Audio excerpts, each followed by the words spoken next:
Welcome to the Thrift Store Kitchen Review, where I test all the weird junk from the thrift store so you don't have to.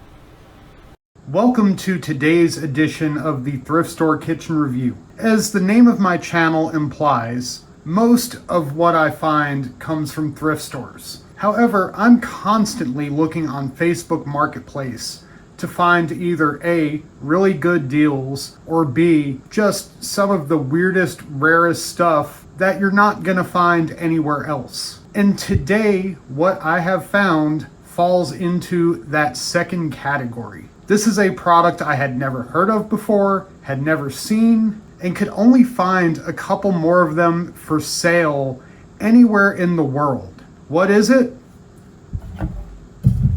It is the PizzaDome, a giant electric portable brick oven type thing with this heavy ceramic dome that sits on top.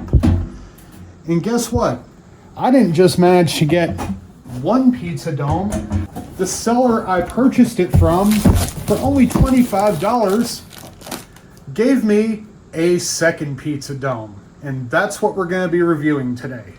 So let's get to unboxing the PizzaDome. Now, when I had purchased it, the one in the box is what I was under the impression I was buying. And then while I was driving to go pick it up, the seller I bought it from sent me a text and she said, "Hey, by the way, I found a second one. I'm just gonna throw it out there on the porch for you and you can have that too." And I'm like, okay. So even though this box may be in kind of shoddy condition, everything here appears to be brand new. You have the manual and recipe booklet. You have these individual spatulas that look like they were made out of shower drain covers. You have, I guess, a sticker. No, that's a refrigerator magnet. Okay, that's kind of cool. You have this that, going by the first PizzaDome, goes under the handle on the dome. Some info about how it was crafted. You have this piece that I'm assuming is for something. Get the first styrofoam out of the way. You have the terracotta PizzaDome right here that goes on the top. Put that somewhere safe.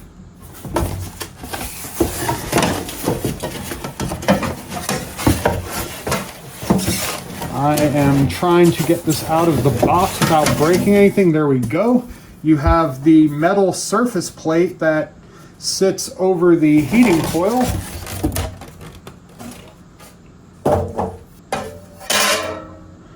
Then you have the main heating coil part.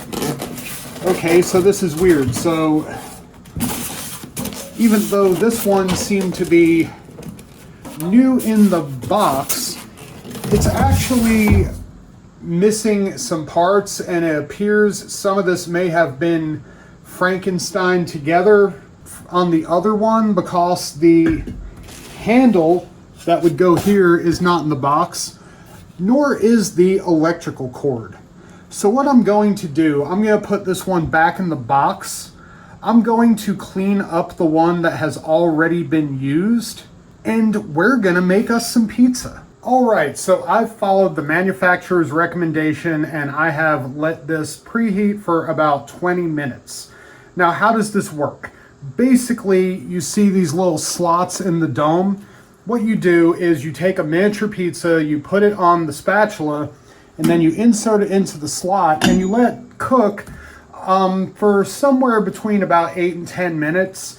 Now, unfortunately, one other thing that I did not notice when I opened that box, something else that did not come with it that was supposed to be there, was the dough cutter. So if you ever saw my episode where I reviewed the Breville personal pie and that dough cutter wasn't included, well, guess what? We're doing that all over again. So basically what I did with the dough in order to cut it into little pizza sizes is I rolled it out and I just cut it with a glass. So what I have here, I have 6 pizzas. This one, I have a variety. I have a plain cheese, a ham and pineapple, and a pepperoni. These are using fresh mozzarella. And on this plate, I have the same 3 pizzas with regular mozzarella from the bag. So basically what I do here is I'm going to put a pizza on one of the spatulas. I probably should have not done this on a paper plate, but I'm going to make it work. I kind of messed my little pizza up, but here it is on the spatula. And I'm going to put it in there, and then basically the manufacturer says 8 to 10 minutes, but it might take a little less time because these pizzas came out a bit smaller than the paddle. I'm going to put this one in, and then I'm going to put the plain cheese one in as well.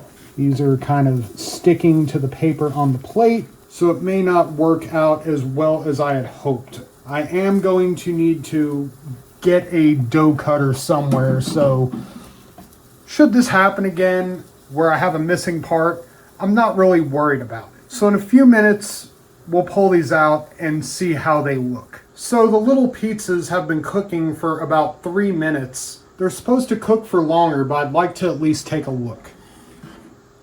You can see it's starting to bake up. The cheese is melting.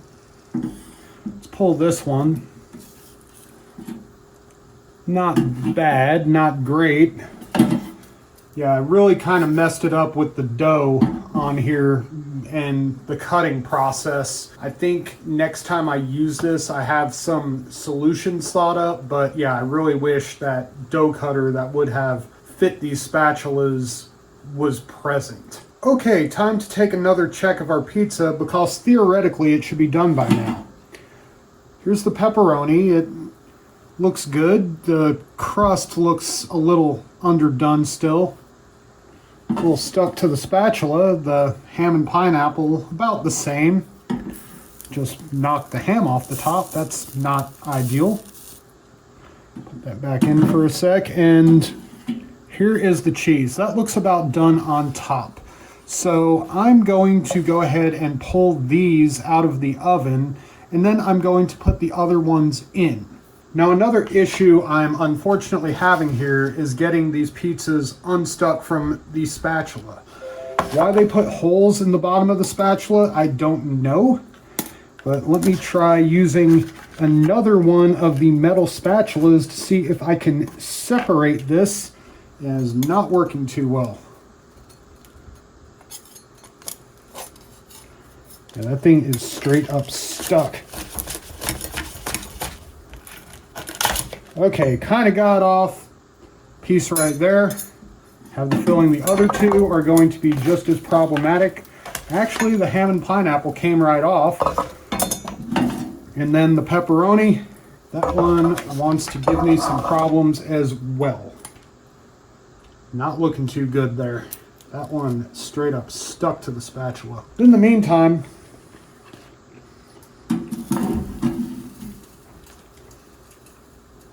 let me put the 3 fresh mozzarella pizzas in there, and hopefully we'll get some better results. Now, move these spatulas. Let me get a bite of one of these. Just gonna try the plain cheese, even though it's somewhat damaged, and see if it tastes all right. I mean, it's not bad. Now, what I wish this did was cook slightly hotter so that the crust would get a little bit browner, but I mean, it's not terrible. So in a few minutes we'll see how the fresh mozzarella ones come out and taste those. Now I have one more thing I want to try before the final test even. All right, so we've about reached the point at which we should check these. So let's pull the pepperoni out first. That one is looking quite good. Now, did this one stick? Luckily, it did not. All right. Now the ham and pineapple, the cheese on that one seems to have melted onto the side a little bit, but hopefully I can get the pizza off of here easily. This one is going to be a little bit of a problem. Let me put that back in the oven. And then the cheese. This one seems to have inflated just a little. And that one is being sticky as well. So try to jimmy it off of here with another spatula.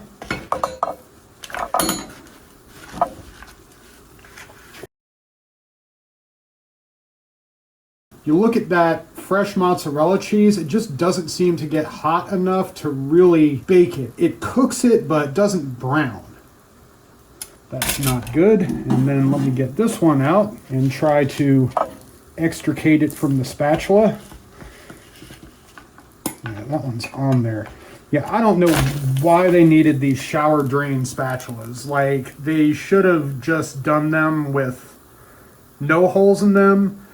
But what can you do? That's what we're working with, and next time I'll either dip them in flour first or spray them with cooking spray. So here's how they look with the fresh mozzarella. Let me get a bite of the cheese one and see how this one turned out.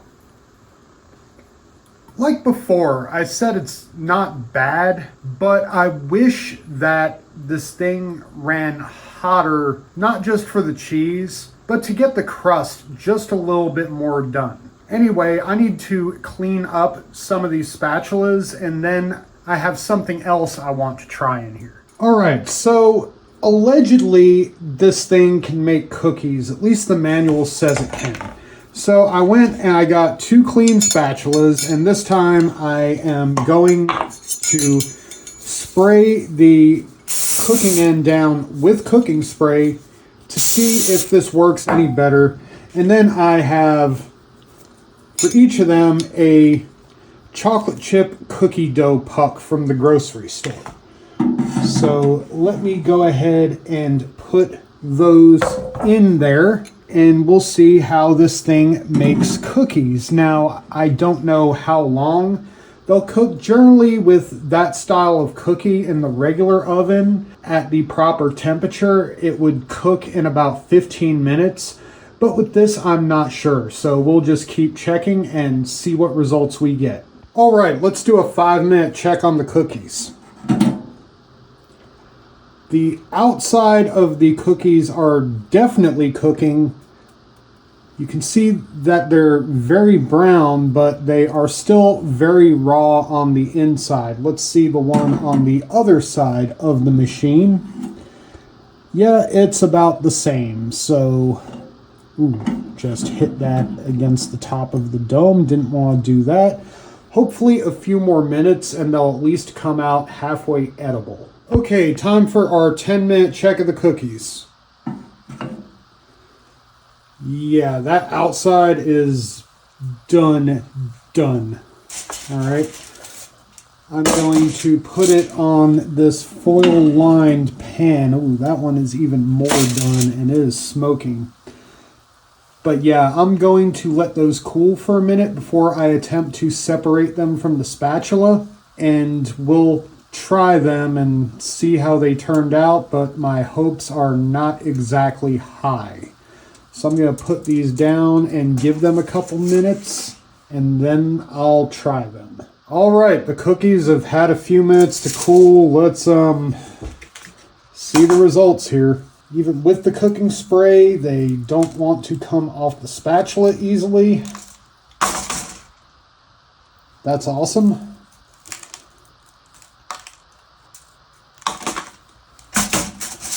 All right.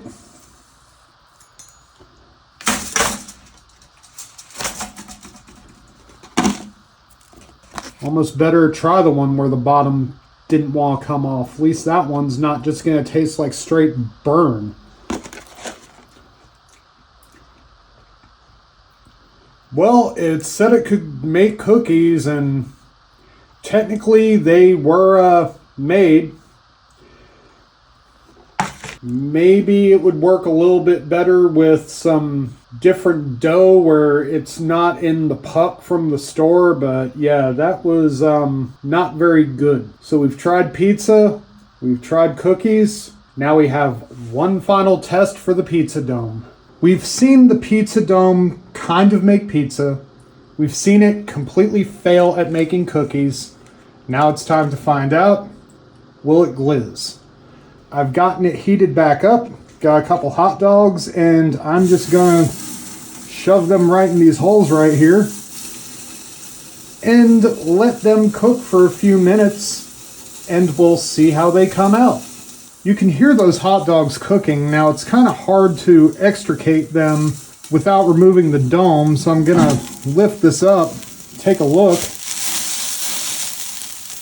Just be real careful and turn them by hand. I mean, yeah, they're definitely cooking.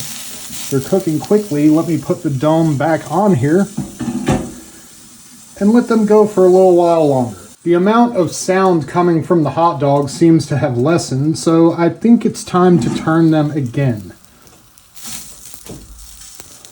Yeah, those are looking quite good. Get on its side, try to get as much of this hot dog as we can browned all the way around. Let it cook for a little while longer. Let me take another look. Yeah, these are about done. One more side to cook, and we'll be eating some hot dogs.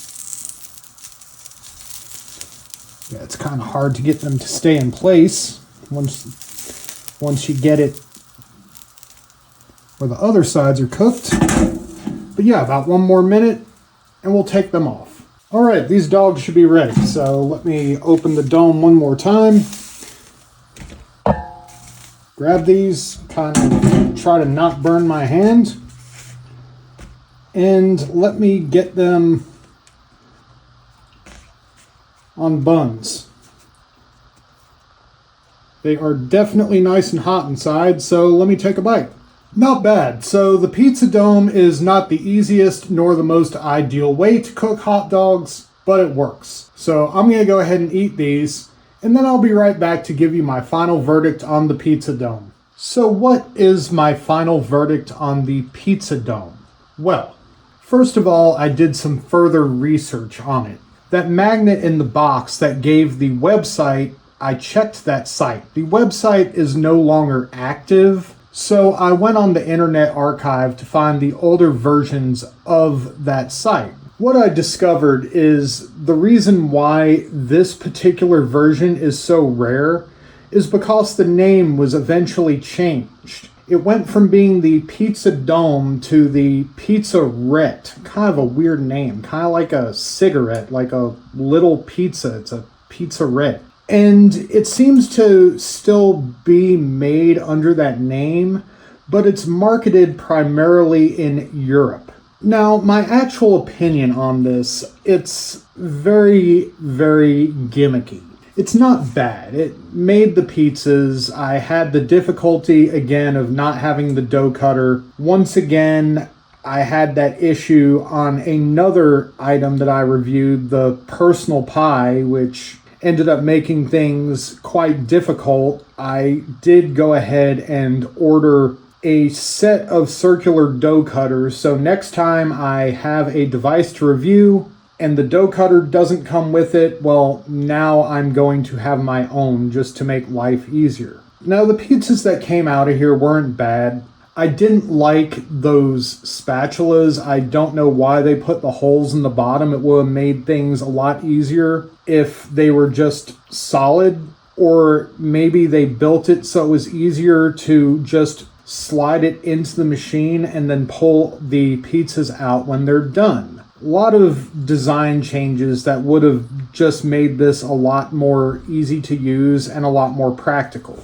I do think also for something like this, they probably should have had it where you could either turn the heat up just a little more or it just ran at a higher temperature to get those pizzas a little bit more done with the crust. But either way, it worked. It's not really something I see myself using again. It might be fun to kind of set up a little topping bar if I could get the dough perfected for this, and if I have people over or just take it to a gathering and let people try it out. But yeah, I mean, if you find something like this, it might be fun to have, but it's not something that I'd really recommend for common usage.